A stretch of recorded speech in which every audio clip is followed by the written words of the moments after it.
All right, guys, welcome back to the channel. Just another quick video for my car people. If you don't already know, I got the Audi RS5 Sportback. It's got the 2.9 liter twin turbo.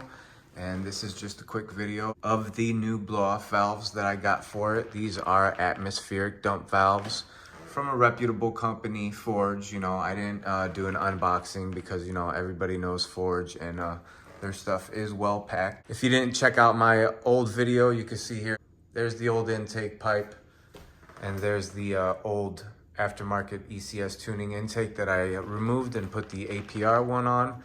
And I figured I'd throw these on while I was in there. But all right, without further ado, let's get outside and get these things put on. All right, guys, the APR inlet intake is removed. You can see the turbo inlets. There's blow-off valve 1, there's blow-off valve 2. I'm gonna get these factory blow-off valves removed. All right, guys, I finally got both blow-off valves removed. Pretty difficult, but essentially just used a 1/4-inch drive with a short, extension, different types of extension mixtures. And I got both of these blow-off valves out of there. Pretty tight, but all right, let's get these new ones on. All right. And she is complete. The blow-off valves are right there and right there, as you can see. And then I have, the lines coming up, and I have a solenoid just zip tied over here. I'm gonna redo all this, but this was just to make sure it worked. I did already drive it. It sounds great. I'll get that coming next.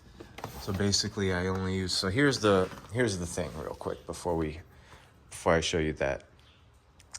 Here's what I have left over. I did not use the brackets, the bolts, or the springs, and here's my leftover hose. So the instructions are, long story short, kind of crazy to me. So I did not follow them. I don't know why it comes with these brackets. I didn't like where it placed them.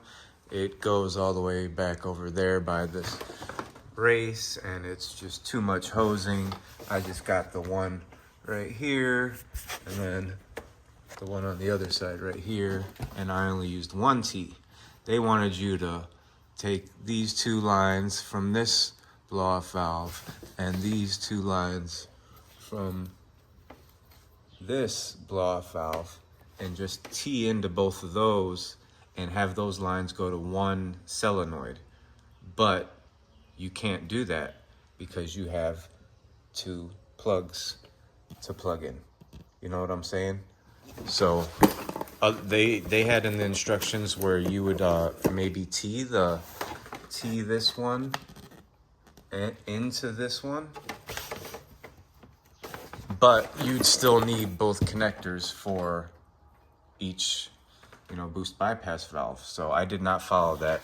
So I just have one T, and it basically takes from the out of each solenoid and goes into the T, and then I routed the T down to that vacuum line right there, which it supplies the vacuum reading that it needs.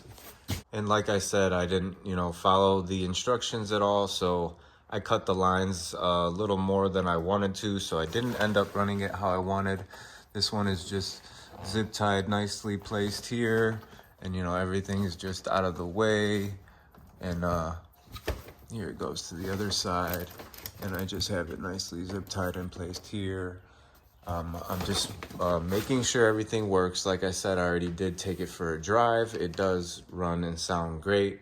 I just want to make sure that lasts, maybe for a few days, and then I'll get this rerun and make it look a little bit cleaner.